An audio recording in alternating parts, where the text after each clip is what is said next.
Shalom à tous, soyez bénis, j'espère que vous allez bien. C'est la servante de Dieu, Anne-Déborah Marie. Ceux qui me connaissent, c'est Sophie Camara, mais comme c'est le nom que j'ai dans le Seigneur, c'est Anne-Déborah Marie. J'espère que vous allez bien. Et comme je dis toujours, shalom à tous, hein, voilà, que la paix de Dieu soit avec vous. Et comme je l'ai dit, hein, j'essaie de dire chaque fois que je fais les directs sur le plateau, de dire dans des langues différentes. Donc là, aujourd'hui, je n'ai pas eu le temps de trouver une langue parce que c'était un peu précipité, je n'avais pas le temps. Mais je dirai en chinois la prochaine fois. Aujourd'hui, je dis bonjour en français, je dis parce que je suis française et le français est parlé partout aussi. Je dis salam alaikum à tous mes frères musulmans partout dans le monde entier. Comme je ne sais pas comment on dit partout, donc je dis salam alaikum, je pense que tout le monde comprend. Et je dis aussi Akwaba, ça veut dire bienvenue, bonjour, comment tu vas et tout, c'est en ivoirien parce que je suis aussi ivoirienne. Et j'ai dit hola pour tout ce qui est hispanique, j'ai dit guten tag, je crois que c'est en allemand, j'ai dit buenos dias, j'ai dit bom dia, je crois que ça doit être en brésilien. Je dis good morning en anglais, voilà. Merci pour votre présence, que Dieu vous bénisse abondamment. Et je vais continuer la suite des capsules. Mais avant cela, permettez-moi de prier, s'il vous plaît. Amen. Père, nous te bénissons, nous t'adorons, nous te louons, grand Dieu tout-puissant, créateur du ciel et de la terre. Toi qui fais que nous sommes là, toi qui es bon, toi qui es patient, toi qui nous aides, toi qui fais que, Seigneur, nous sommes encore en vie. Je ne pourrai jamais assez te dire merci d'être en vie, Seigneur. Merci pour tout ce que tu fais. Merci parce que tu es au-delà de tout. Parce que c'est toi qui es tout puissant. Parce que je prie pour que tu fasses que tout le monde te connaisse. Afin que tout le monde sache que c'est toi celui qui est bon. Que c'est toi celui qui aide. Que c'est toi celui qui relève. Parce qu'en toi, il n'y a pas de péché. Tu es juste parfait. Nous te bénissons. Papa, je me couvre de ton sang. Protège-moi. Protège tout ce qui agit. Tout ce que je vais dire. Protège-moi de tout et que ton sang me lave corps, âme et esprit. Au nom puissant de Jésus, prends le contrôle de tout. Amen. Amen, amen, amen. Soyez bénis, bénis, bénis, bénis, bénis. J'avais parlé des enfants tout à l'heure. Aujourd'hui, j'ai beaucoup de choses à dire, mais je vais d'abord essayer de finir avec ça. Aujourd'hui, je suis venue parler. Lorsque j'avais eu à annoncer plusieurs fois que j'avais vu le chanteur Puff Daddy, celui qui est américain, et je suis sur ma lancée. Lorsque j'avais dit que j'avais vu des MeToo, j'avais dit que j'avais vu le chanteur Puff Daddy. Je l'avais vu bien avant, j'ai annoncé bien avant que ça arrive. Peut-être que j'avais annoncé, je ne sais plus, un an ou des mois avant, je ne sais plus, parce que j'avais vu quand je dormais, je l'avais vu dans une salle et j'avais vu beaucoup de gens assis et j'avais vu des stars, j'avais vu du monde et j'avais vu des stars défiler à la barre et j'avais vu aussi la dame Cassie là aussi être à la barre. J'avais déjà dit, les gens ont été choqués quand c'est arrivé et j'avais dit qu'il y aurait un tsunami et que ça va ébranler les États-Unis et qu'il va aller en prison. Lui et un autre pasteur dont j'avais parlé qui s'appelle Teddy Jakes. Et j'avais dit aussi qu'il faut qu'il demande pardon à Dieu parce que sinon, j'ai vu qu'il va avoir des problèmes aussi comme avec Didi, avec les trucs de Didi, violence, tout ça, des Puff Daddy. Et lorsque j'ai dit ça, c'est fini parce que j'ai quelque chose quand je dors, comme j'ai déjà dit ça, quand je dors, quand je suis debout, ça dépend. Je ne sais pas, c'est une grâce, je ne la mérite pas, c'est Dieu qui m'a choisi comme certains. Je n'ai aucune gloire pour ça et ça me fait beaucoup de combats dans ma vie parce que les gens qui sont simples comme tout le monde, il n'y a pas de problème, mais les gens qui sont spirituels comme moi, il y a des gens qui ne sont pas bien et qui me fatiguent beaucoup, qui fatiguent quand Dieu donne des choses pour son peuple. Donc, je ne vais pas rentrer dedans, mais j'ai beaucoup de soucis de ce côté-là. On me fatigue beaucoup, on me combat beaucoup pour ne plus que je parle, pour ne plus que je dise les choses. Donc, je vois des choses des fois quand je dors, comme une télé, ça dépend. Et j'avais déjà dit pour Didi. Lorsque j'ai dit cela, je ne savais pas que ça allait arriver. Lorsque c'est arrivé, j'en ai pleuré. Pourquoi? Parce que c'est un enseignement. C'est un enseignement de vie. C'est pourquoi je voulais vous en parler. Vous savez, des fois, on peut croire qu'on est suffisant. Des fois, on peut croire qu'on est puissant. Des fois, on peut croire qu'on est au-dessus de tout. Des fois, dans la vie, il y a des gens qui sont bien nés, c'est-à-dire qu'ils sont nés avec déjà l'héritage, tout est déjà prédestiné. C'est-à-dire que quand ils naissent, ils sont déjà bénis parce que les parents sont déjà riches et les parents peut-être ont hérité d'héritage. Je n'ai rien contre personne. J'ai dit les choses qui sont vraies. Donc, ils ont déjà hérité, il y a une lignée déjà, d'accord? Donc, ce qui fait que déjà, ils sont déjà venus déjà avec des bonnes dispositions. Pas besoin de galérer pour trouver comment on va faire et tout, c'est déjà bon. Et puis, il y a des gens où c'est les parents qui vont devoir lutter pour s'en sortir, pour s'occuper d'eux. Et puis, il y a des gens qui n'ont pas de chance, où c'est complètement même, il n'y a rien du tout. Où c'est eux-mêmes qui vont devoir s'en sortir. C'est comme ça, c'est la vie.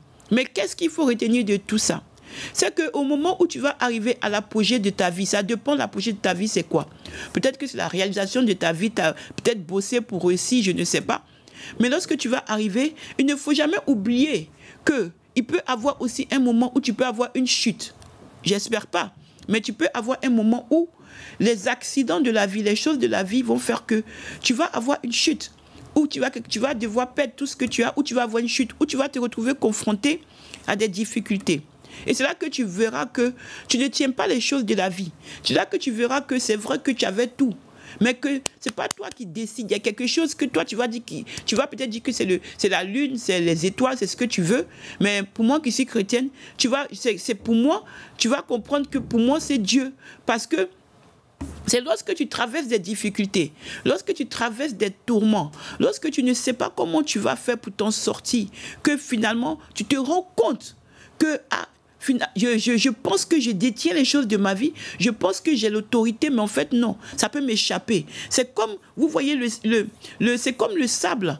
C'est-à-dire que des fois, vous pouvez prendre une sablière avec du sable et vous la faites retourner, elle descend, elle remonte. La vie, c'est un peu comme ça. On n'est pas maître de notre vie. Lorsque j'ai traversé mon début de cancer, je ne savais pas que d'abord que je pouvais être affectée et tout ça, et que je pouvais avoir ça. Et lorsque je devais choisir entre vivre, parce que y avait des choses qui se développaient trop et tout, entre vivre ou me faire enlever tout ce que je dois me faire enlever pour pouvoir sauver ma vie. C'est là que je me suis rendu compte que il y a des décisions dans la vie où tu ne peux rien faire. Tu peux rien faire, tu subis.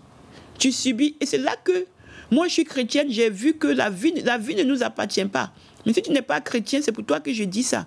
Parce que lorsque moi, je devais choisir entre garder tout ce qui se développait, les métastases, tout ce que tu sais dans le corps, pour me détruire ou enlever tout ce qui me faisait, tous mes organes à l'intérieur de moi, pour ne plus que je puisse avoir d'enfants et subir tout ce qui suit, j'avais pas le choix. J'avais pas le choix, mais j'ai dû choisir. J'ai dû décider, parce que c'était l'urgence. Mais je devais décider pour ma vie.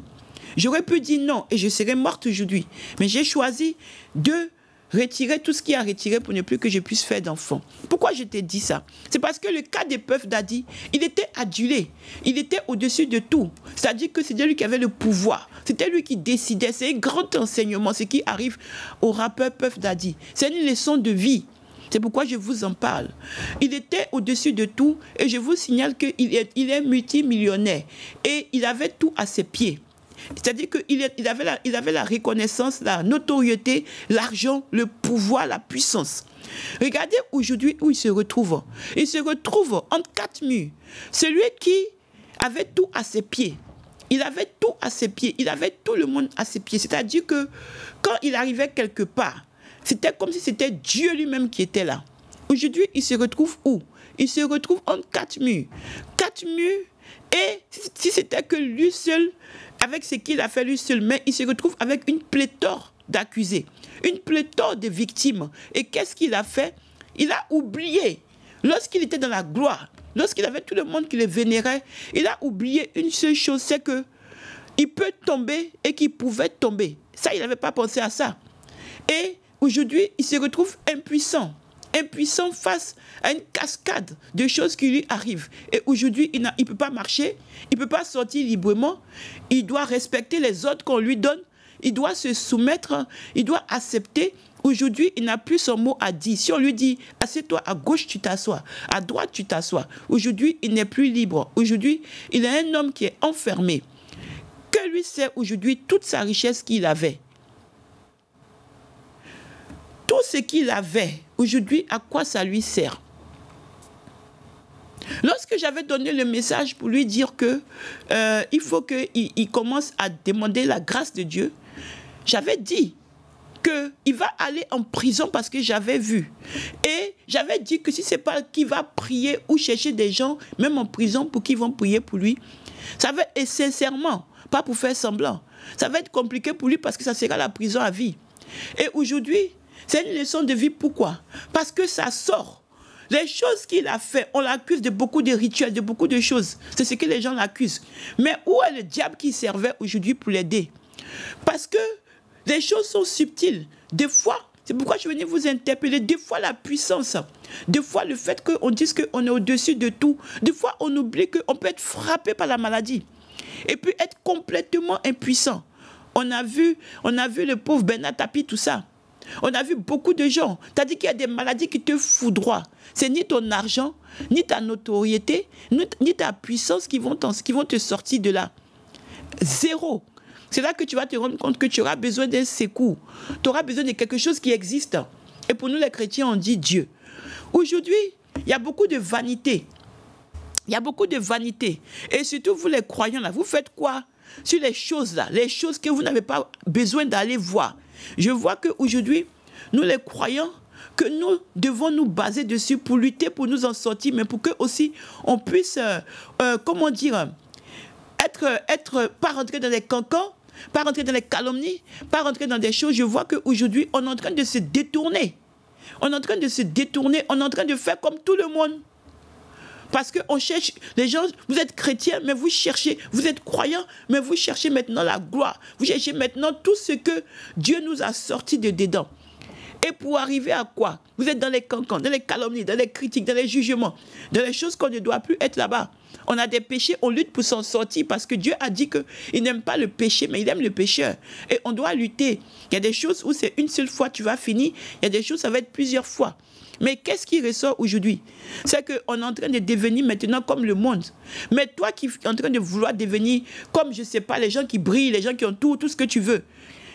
L'histoire de Didi doit te parler. Aujourd'hui, là, ça sert à quoi tout ce qu'il a? Ça sert à quoi? Il a oublié Dieu, il a oublié que quelqu'un l'avait créé. Mais aujourd'hui, là, s'il pouvait trouver Dieu, pour dire à Dieu, libère-moi là, il allait le faire. Parce qu'aujourd'hui, il est tout seul. Et il est tout seul avec tout le monde sur lui. C'est ça la réalité de la vie. La vie, c'est que tu peux être très bien aujourd'hui, mais demain, tu peux être en difficulté. La réalité de la vie, c'est que ne te moque pas de celui qui n'a rien aujourd'hui, ou de celui qui ne s'en sort pas aujourd'hui, ou de celui qui est en difficulté aujourd'hui. Parce que demain, tu ne connais pas ton tour. Parce que demain est réservé à Dieu. Tu ne sais pas ce qui peut t'arriver demain. Et aussi, il faut que tu saches que même si tu as les moyens et que tu es béni, il faut apprendre à rester toujours droit. Parce que lorsque tu vas vouloir rentrer dans des choses sataniques ou dans des choses comme je suis en train d'apprendre sur les choses de Didi, ou la Cassie est en train de délivrer des rituels, des choses qu'ils ont fait, des choses terribles, il faut savoir que lorsque le diable, qui est notre ennemi commun, pour nous qui croyons en Dieu, lorsqu'il va t'avoir, lorsqu'il n'aura plus besoin de toi, ben, il va te lâcher comme il a lâché Didi. Il va te lâcher comme s'il ne t'a jamais donné la gloire. Parce qu'il y a des gloires que tu vas faire des pactes et des alliances avec le diable pour avoir la puissance, avec des loges et tout ce que tu veux pour avoir la puissance. Mais sache que le jour où tu ne vas pas obéir, le jour que tu vas dire que tu n'es plus d'accord, tu payeras le prix. Et le prix élevé, et le prix de non-retour. C'est pourquoi je suis sorti aujourd'hui pour te parler, pour te faire comprendre que peut-être que c'est un message que tu n'as jamais entendu. Que là où tu es, si peut-être tu as le pouvoir et que tu crois que tu es au-dessus de tout, je suis venu te dire aujourd'hui que fais attention à demain. Parce qu'on ne connaît pas demain. Donc fais attention à demain, parce que demain appartient à demain et demain appartient à Dieu. Je suis venu interpeller tout le monde de regarder le procès de Didi. Dieu l'avait annoncé. Voilà le ciel qui est ouvert. Dieu avait annoncé la puissance, la gloire, le fait qu'on ne peut pas nous toucher a fait qu'il n'a pas écouté. Et aujourd'hui, il se retrouve où? Ça peut t'arriver toi, ça peut t'arriver moi. Mais je te conseille de te tourner vers le Seigneur, de te tourner vers Dieu, Parce que c'est lui seul qui peut t'aider dans ces situations où tout le monde t'abandonne. C'était ce que j'avais à dire pour cette capsule. Que Dieu vous bénisse. Shalom à tous. Amen.